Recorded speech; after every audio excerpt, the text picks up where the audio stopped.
the cold that killed more than any sword. A man was found dead in his bed in the winter of 1305, not stabbed, not poisoned, not carried off by plague. He was a minor English nobleman, moderately wealthy, with a stone manor house in Lincolnshire and enough land to feed a household of 30. He froze to death indoors. The inquest recorded it without drama, the way medieval records recorded things that were not surprising, because it was not surprising. Winter in a northern European stone building, without the right systems in place, was not uncomfortable. It was lethal. Temperatures inside unheated stone rooms regularly fell below zero during January and February. Stone absorbed cold the way it absorbed heat, slowly, completely, and for a long time. A room that had not been heated for 3 days did not simply feel cold. It felt like the inside of a tomb. The upper class of medieval Europe understood this with a clarity that modern central heating has made it easy to forget. Warmth was not a comfort, it was a survival technology, and the systems they built to produce it, the fireplaces, the heated floors, the layered textiles, the deliberate architectural decisions that trapped warmth where people needed it most, were far more sophisticated, far more deliberate, and in some cases far more effective than the buildings that replaced them. The great fireplace, the loudest, hungriest machine in the castle. Walk into the great hall of Bodiam Castle in East Sussex on a January morning and stand in front of its fireplace opening. It is nearly 2 meters wide and over a meter deep. A grown man can stand inside it. At full burn, seasoned oak logs stacked to the lintel, the fire drawing hard up the stone flue, this fireplace consumed between 15 and 20 cubic meters of firewood every single week during winter.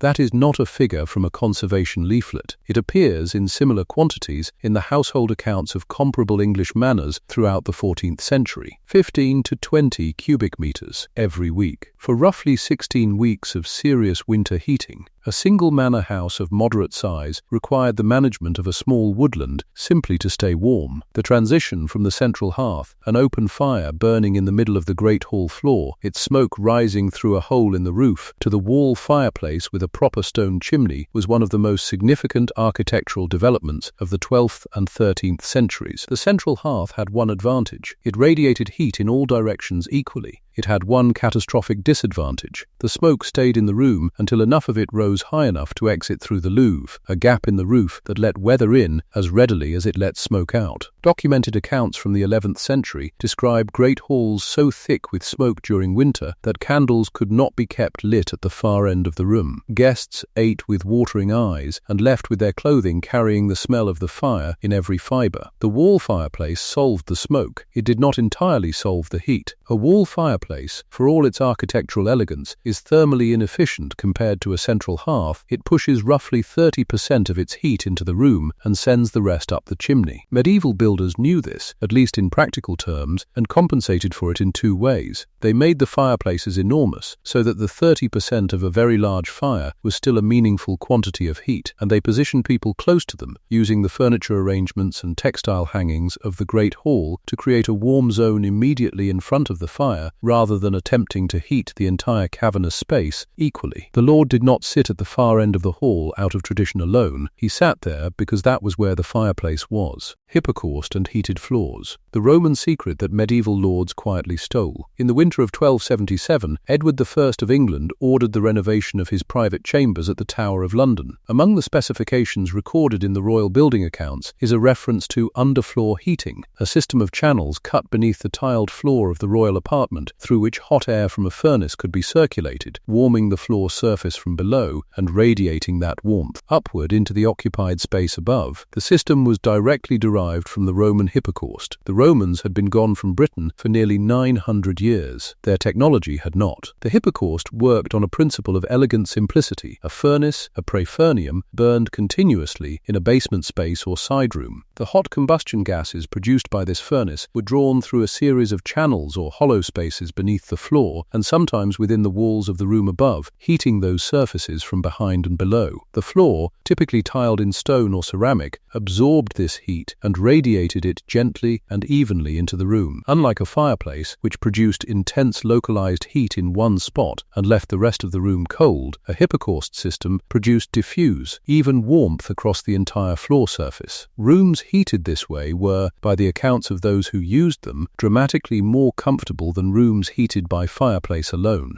Edward I was not the only medieval lord to use this technology. Archaeological excavations at Rievaulx Abbey in Yorkshire, at Kirkstall Abbey, and at several high-status manor sites across England have revealed hypocaust systems or their clear structural remnants beneath the floors of rooms identified as high-status private apartments. The technology was not widely available. It required a skilled mason who understood the channel geometry, a dedicated fuel supply separate from the domestic fireplaces, and the architectural provision of a basement furnace space that had to be built into the original design. But for the upper levels of medieval society, for the king and the great lords and the wealthy abbots who could afford its construction and operation, it was a known, proven, and actively used technology throughout the medieval period. The peasant shivering in his open hall knew nothing of this. The king sleeping above a heated floor in January knew exactly what it was worth. Tapestries, the walls that fought back against the cold. In 1313, the inventory of the estate of Piers Gaveston, the royal favourite executed by the English barons that same year, listed among his most valuable possessions not his armour, not his horses, not his silver plate. It listed his tapestries, 53 of them. Their combined assessed value exceeded that of everything else in the inventory combined. This tells you something important about how the medieval upper class understood tapestries. They were not decoration, they were infrastructure. Stone walls conduct cold. A bare stone wall in a medieval castle in January is not simply visually cold, it is physically cold to the touch. The surface temperature of an uninsulated interior stone wall in a northern European winter can sit at 4 or 5 degrees Celsius, cold enough that the air in contact with it is continuously chilled, creating a permanent convection current that pulls warmth from the center of the room and replaces it with cold air flowing along the floor from the base of the wall. A room with 4 bare stone walls does not hold heat. It destroys it. A tapestry hung against a stone wall interrupts this process at every stage. The fabric itself has insulating properties. Wool tapestries, sometimes woven to a thickness of several centimeters including the pile, conducted heat approximately 40 times less readily than the stone behind them. The air gap between the tapestry and the wall surface was often as important as the tapestry itself, acting as a layer of still insulating air that broke the thermal connection between the cold stone and the room. Rooms furnished with floor-to-ceiling tapestries on all 4 walls were documented in contemporary accounts as noticeably warmer than equivalent rooms without them, warm enough that the fireplace requirements were meaningfully reduced. The finest tapestries came from Arras in northern France, a city so synonymous with high-quality woven wall hangings that the English word Arras, meaning a tapestry hung against a wall, entered the language directly from its name.